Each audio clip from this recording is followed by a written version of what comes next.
hii historia ambayo tunapewa na huyu mpinzani wetu ambaye alijitangaza juzi, nataka niwaambie, kwa sababu hana chochote cha kuofa, ndio maana ameshikilia historia. Na nataka niseme ya kwamba historia pia inajengwa. Sio watupe historia ya kwamba kama si Jaramogi kukataa kuchukua sijui uongozi, Kenyatta hangekuwa. Hiyo imetutosha na tumeisikia sana.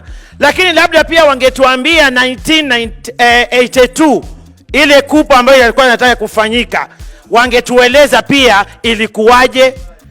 Then wakasonga hapo, wakatueleza mambo ya KEMSA, billionaires nayo imekuwaje, because bado nika historia. Na Kapandora Paper nako nika historia. Bado hizo zote tunangoja kuvisikia, lakini hatujawahi kusikia, si ndio? Kandungu report. Hawa waizi wa mashamba kutoka coast mpaka huku bara. Kuna report kamili ambayo tunataka siku moja wakisimama watuambie ya kwamba hii Ndungu report waizi, because hao ni waizi. Tusiwapie majina mazuri ati wafisadi, waizi wa mashamba ya taifa letu la Kenya. Kisumu molasses pia hako nako nika historia. Pia nako kaekwe hadharani. Sio kutupea historia ambazo hatujazielewa. Alafu wakimaliza sasa watuambie ni nini wanataka kufanyia wa Kenya going forward. Lakini kwa sababu yule bwana hajiwezi, hana idea, ni mtu tu hana agenda, ni mtu tu anasukumwa na hao wachache sijui wanajiita billionaires sijui whatever foundation. Na sisi tunataka tusimame tuambie, na leo nataka niwaambie mjue hii Kenya hivi sasa tutaenda kupiga kura baina ya watu wa historia na watu ambao wanataka kuona mpango going forward. This region here, this is a very unique region of Kenya. And I gave a story when I was there, how the settlers came to our country. That there was the Lord Delamere who had come on a horseback. He went through the Horn of Africa and then through Somali. He was riding on a horse and came through Mount Kenya. And then he came from there down towards Nairobi.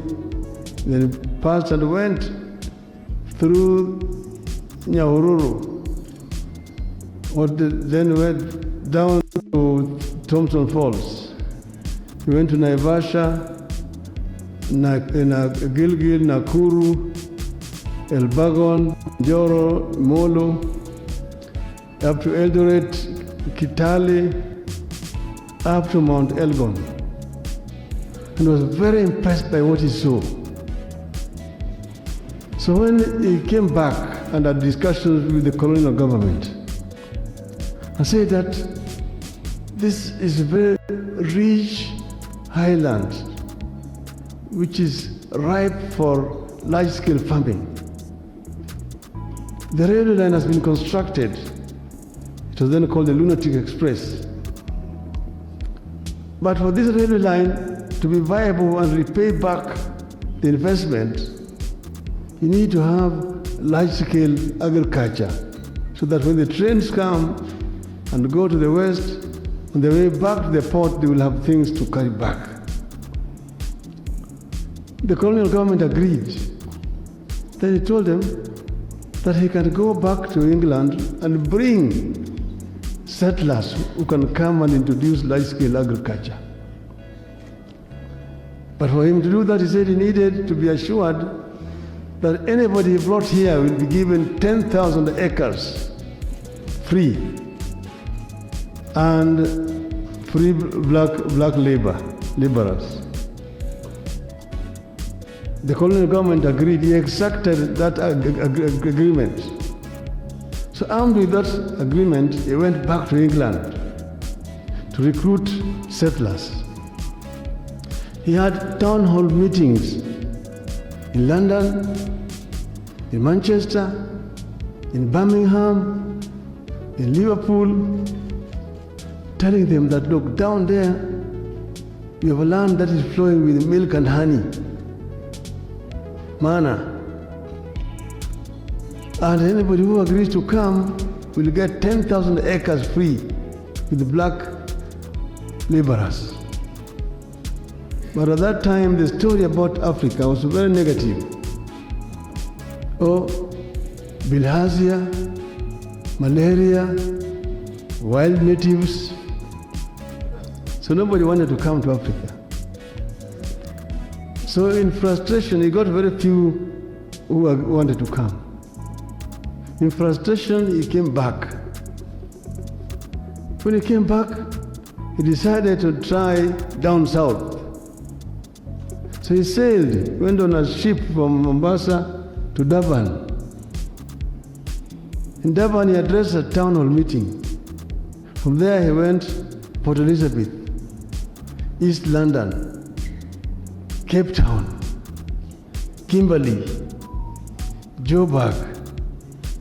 There he found Wazungus who had lived in Africa for generations and who did not fear Africa. Some of them were actually workers or laborers and other fellow whites owned farms. So the prospect of owning their own farm was very appealing. So they quickly agreed. Most of them from South Africa and from what was called Rhodesia, Southern Rhodesia. That's how we ended up with the Kaburus here. When they came, they were given land from Timau, from those other sides on Kenya East, all the way to Kitale, Mount Elgon, those sides. That is what became known as the White Highlands. That is how the people of all this region were deprived of their land. How they were deprived of their land. So now the Africans were being conscripted to work. There was what they call agreement. You sign an agreement to go and work in those farms. And you'll have to work for at least 6 months.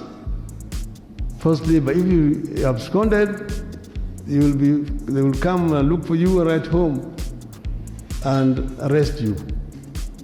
And you'll be taken to prison. So that is how the people of this region were deprived of their land.